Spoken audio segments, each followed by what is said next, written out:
Buenas, bienvenidos a una nueva entrevista de En órbita generada desde Cartagena de Indias, a donde nos vinimos a perseguir a la gente importante que trajeron a Ley Festival, a ver qué nos dejan sacar de esos cerebros. En este momento nos encontramos con Ricardo Piglia, que accedió a darnos una entrevista. Bienvenido a En órbita, Ricardo. Bienvenido y saludos a todos los amigos. ¿Alguno en especial? No, son amigos anónimos que están seguramente viéndonos, ¿no? En algún lugar de Colombia, para empezar por ahí, ¿no?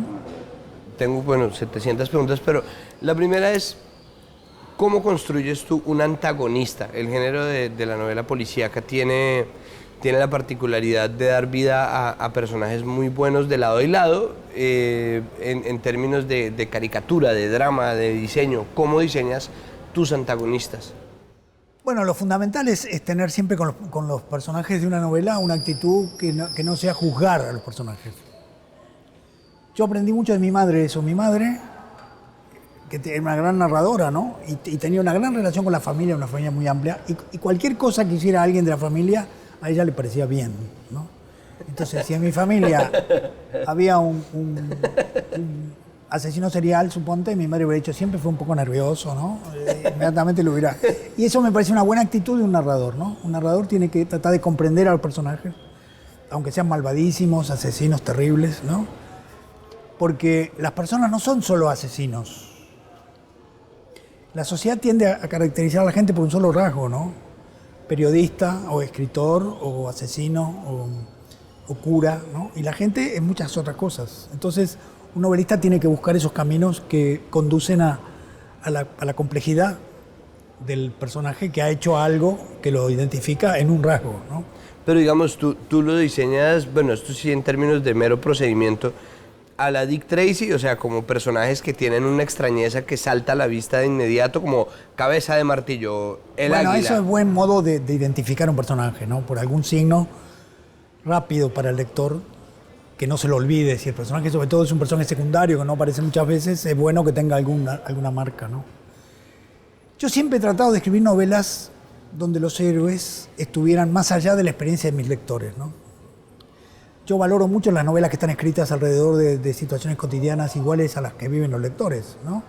Pero en cambio a mí me gustan los personajes que están en situación extrema, que son más difíciles de construir porque uno no vive la vida de ellos, ¿no es cierto? Suponte, yo escribí una novela que se llama Plata Quemada, que es la historia de un asalto, y los chicos que estaban metidos en esa banda eran muy despiadados, ¿no? Mataban a la gente así en frío.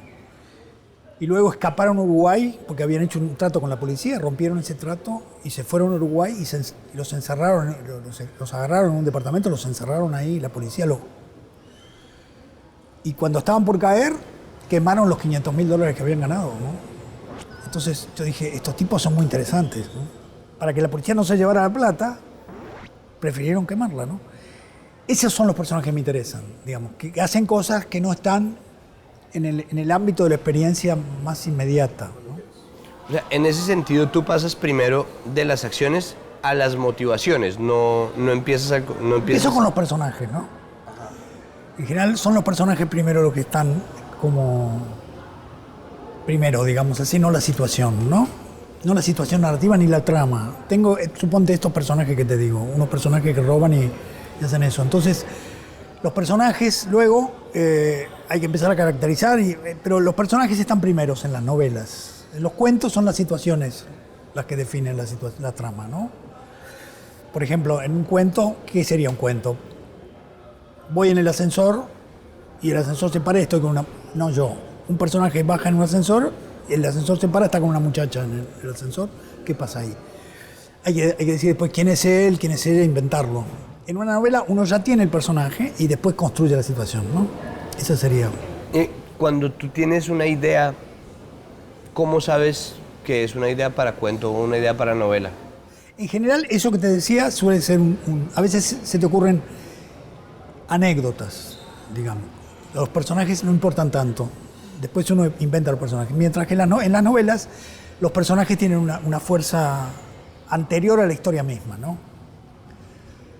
Suponte, en esta última novela es alguien que se va al bosque, la última novela mía que se llama El Camino de Ida, es un personaje que es un matemático muy famoso, que de pronto abandona su profesión y el mundo académico donde está en la elite de Harvard y se va a vivir a Montana, al bosque, y empieza a mandar bombas a otros matemáticos y a otros científicos, ¿no? Entonces, está basado en un personaje, está inspirado en un personaje real que se llamaba Una Bomber, quizás lo recuerdas.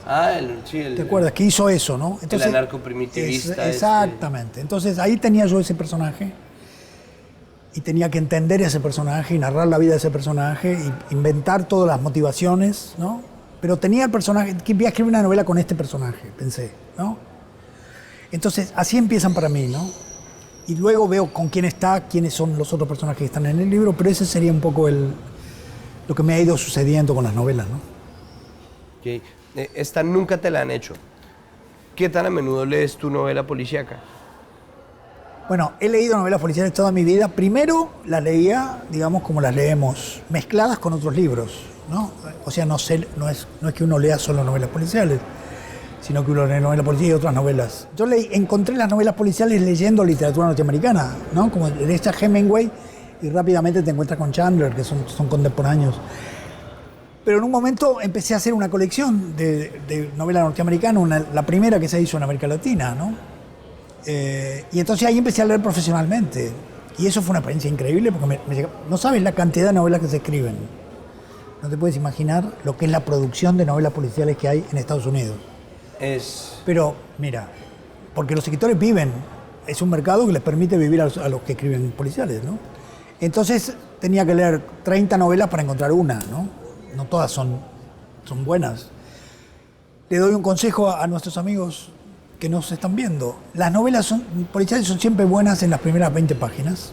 Ajá. Porque el narrador tiene que construir la situación dentro de la cual va a... Y en general eligen un ambiente, suponte, hacen una novela sobre los fabricantes de ron en un lugar del Caribe. Entonces ponen todos los datos sobre cómo se fabrica el ron y cómo es el ron y después ahí va a morir uno porque tiene que ver con algo, una historia que inventan, ¿no?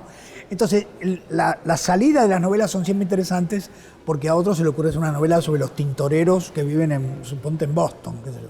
Te enterás cómo viven los tintoreros en Boston hasta que un tintorero muere y entonces la historia se convierte en policial, ¿no?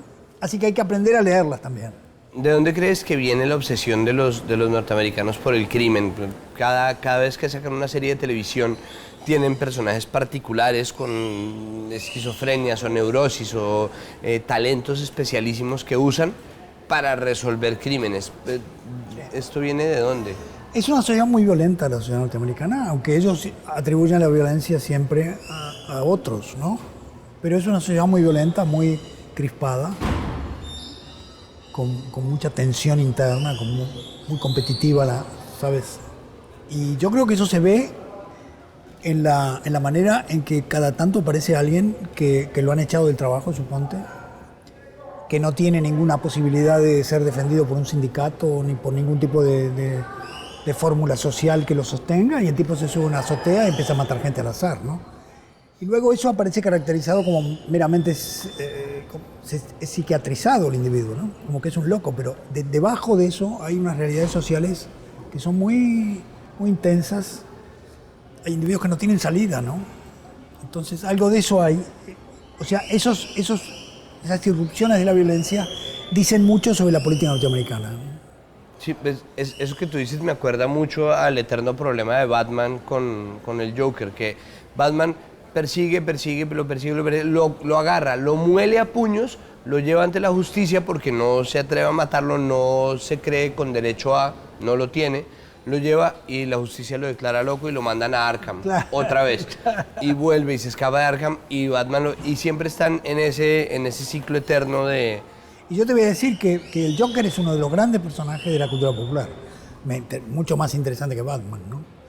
Porque sí, esa idea de ser un criminal y al mismo tiempo un gran bromista, ¿no es cierto? Y de ser una especie de tipo que construye situaciones hilarantes y criminales, es extraordinaria la idea, ¿no? O sea, que el crimen no es solamente algo denso y el criminal no es solamente alguien amargado y sino que el criminal goza con el crimen. Entonces eso es muy aterrador, ¿no? ¿A ti te gusta crear ese tipo de relaciones? Hay un momento en que el Joker le dice a Batman como, ¿no te das cuenta de que tú y yo somos el uno para el otro? Claro, claro, no habría uno sin el otro, ¿no? No habría uno sin el otro. ¿Te gusta crear esas relaciones de complementariedad? Sí, son buenas, son básicas siempre, ¿no? Son básicas. Bueno, recuerda, digo, es conocido a los que estamos metidos en el género la relación de Sherlock Holmes con Moriarty, ¿no? Que es un genio que al final lo derrota, ¿no? Luego Conan Doyle, como sabemos, tuvo que resucitar a Sherlock Holmes porque Moriarty lo había hecho morir, lo había matado, de hecho, ¿no? Entonces, el criminal es siempre mucho más interesante que el detective, ¿no?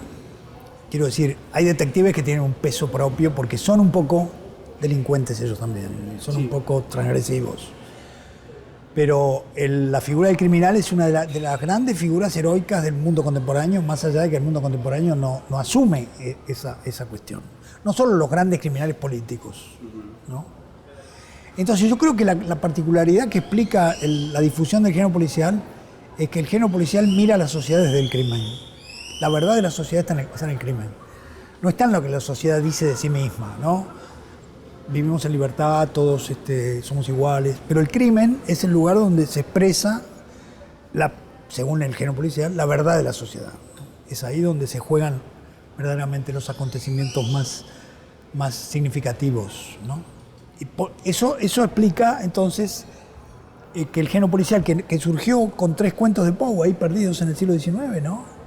Ha logrado convertirse en el género más expandido y en expansión que uno recuerde, porque hay series, hay películas, hay secciones de crímenes en los periódicos, hay muchísimas novelas policiales, y hoy la novela policial ha dejado de estar escrita en inglés, como sucedió durante parte del siglo XIX y siglo XX, y la encontramos en Noruega, en Japón, en lugares que a primera vista no parecen ser lugares vistos como peligrosos.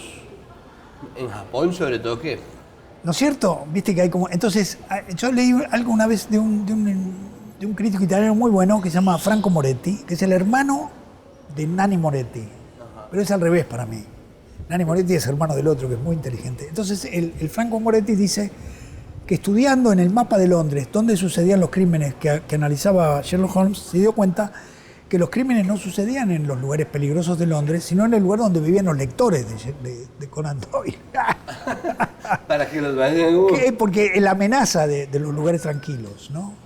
O sea, en general el género no está instalado en los lugares verdaderamente peligrosos de la ciudad, sino que está instalado en el lugar donde los lectores sienten una amenaza incierta de la inseguridad de algo que puede pasar. Pues como pasa con los WASP, los blancos anglosajones, claro. Y la generación de los asesinos en serie. O sea, la creación del asesino en serie. Y si te pones a mirar los lugares de los crímenes más brutales, desde el Sharon Tate, se dan en lugares que son lugares muy vigilados, lugares habitualmente pacíficos en el sentido de zonas muy, muy controladas, y es ahí donde el género se instala, ¿sabes? De modo que, bueno, hay mucho para pensar en torno a esta cuestión sobre la cual reflexionaba recién, ¿no?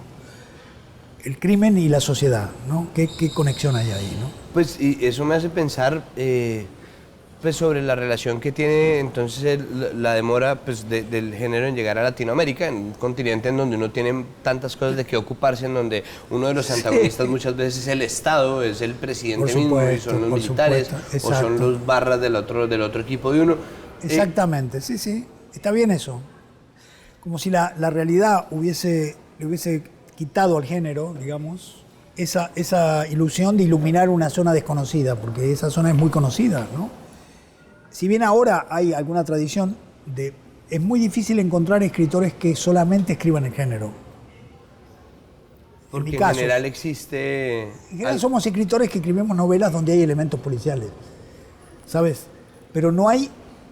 bueno, Vázquez Montalbán es uno, suponte, o Paco Taibo podría ser otro, ¿no? Que son escritores... Pero también quiere decir esto que no hay un público estabilizado del género, como hay en Estados Unidos, básicamente con Inglaterra, ¿no? Entonces tiene un poco que ver con lo que dices, ¿no? Es difícil asombrar a la gente de América Latina con una novela policial, ¿no? Porque ya bastante tienen con los diarios, ¿no? Exacto, y porque tampoco existe tal vez un público lector que no esté buscando los mal llamados géneros mayores, como... Sí, bueno, esa es la otra cuestión. Hoy ya esa diferencia, desde luego, hay que ser muy prejuicioso para imaginar porque todos los grandes escritores contemporáneos han escrito el género, ¿no? Borges, Nabokov, Gombrowicz, en fin, Faulkner, ¿no? Pero yo me acuerdo, un día estaba desayunando en un hotel en México y había dos huéspedes mexicanos que también estaban desayunando, venían de otro lado. Y la conversación era sobre cuántos muertos había habido ese día y cuántos muertos había habido el día anterior. Era como una especie de, como quien habla del clima, ¿no? Sí. Viste, ayer hizo 30 grados o 32, ¿no? Todo, está sangriento allá afuera. Eso, claro, sí. ¿No? Entonces yo dije, bueno, acá está la realidad, ¿no? La conversación en un desayuno era, bueno, viste que ayer hubo 54 muertos. Bueno, y hubo 2 menos que antes de ayer, estamos mejor que había habido. Entonces va por ahí, ¿no? La cuestión de por qué el género encuentra lugares más prósperos, digamos, o mejores para desarrollarse. Sí. Ricardo, para terminar la entrevista, háblame más bien sobre finales. ¿Cómo construyes un final? ¿Te gusta un final en clímax o un poquito después? ¿O cómo lo planeas? En principio hay que decir que los finales son la clave de la forma, ¿no? Porque los finales tocan la cuestión del sentido de la obra, ¿no? Es en el final donde un poco se decide, no un sentido solo, pero se decide un poco la cuestión de, bueno, ¿qué quiso decir este tipo en esta novela? Podríamos usar la palabra conclusión, ¿no? Es un modo de concluir, pero también es una conclusión en el sentido de la conclusión cuando uno toma una decisión o define algo, ¿no? En mi caso, tengo siempre una noción de cómo va a ser el final, ¿no? Por ejemplo, en esta novela de la que te hablaba, donde aparece un personaje imaginario que tiene que ver con este terrorista, yo sabía que el protagonista, digamos, un personaje que aparece en mi libro que se llama Renzi, iba a viajar a la cárcel donde estaba encerrado este hombre para conversar con él. Yo sabía que ese viaje para verlo iba a ser el final, pero no sabía de qué iban a hablar, ni sabía si eso iba a servir de verdadero cierre, ¿entiendes? Tenía la idea de hacia dónde iba la novela, ¿no? Yo iba a empezar a contar la historia de este tipo de una manera un poco tangencial y después se iba a convertir en el centro y por fin eso iba a capturar el interés del protagonista que iba a viajar a verlo, ¿no? Y luego cuando llegó el momento de escribir ese final, de escribir esa conversación, el problema es que toda la novela había preparado esa conversación. Muchas de las cosas que estaban en la novela no tenían que ser dichas en la conversación. Entonces la conversación es una conversación bastante trivial, donde las cosas importantes se dijeron antes, ¿no? Porque, ¿no? Uno no puede hacerle decir a los personajes, nosotros que somos grandes criminales. Por el mal, salud. ¿No? Por ahí más bien el tipo dice, tiene frío acá en la cárcel, ¿cómo está? Se siente cómodo, ¿no? Quiero decir, entonces el final, si querés, para mí, en este caso, es un final que más bien hace aterrizar el texto, que ha tomado vuelo y ha luego empezado como a bajar. Aunque desde luego el lector sigue el interés de ese viaje y trata de saber qué va a pasar en esa conversación. O sea, que hay un intento de que el suspenso se mantenga, ¿no? Pero luego no hay que dar todas las respuestas, creo. Hay que dejar abiertos los caminos para que el propio lector imagine las alternativas posibles de que el final no termina de definir, ¿no?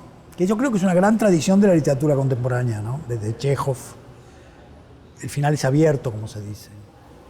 ¿Y el final de los cuentos? Bueno, en los cuentos hay una lógica más cerrada, yo te diría, más cerrada, ¿no? Por lo menos a mí me gustan los cuentos que tienen como una sorpresa en el final. Porque entonces como el cuento es breve y podría seguir, la pregunta del lector es ¿por qué no siguió? Entonces hay que encontrar un final que dé la sensación de cerrado. ¿No es cierto? Una novela, ya venís leyendo 300 páginas y decís, bueno, está bien, ya podemos parar acá, ¿no? Dice el lector. Pero un cuento de 10, 15 páginas, uno dice, ¿por qué no siguió? Bueno, hay que encontrar un final que dé la sensación de que la historia ya está contada por completo, ¿no? Tú ya escribiste para cine, Sí. ¿ya te pasaron a cómic? ¿Ya has trabajado? También en cómic han hecho.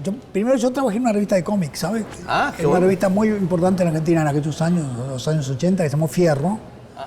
Muy buena. Y yo hacía una sección ahí, y para mí fue un trabajo lindísimo, porque ahí, primero, hacer ahí algo literario. Hacíamos versiones en historieta de cuentos argentinos.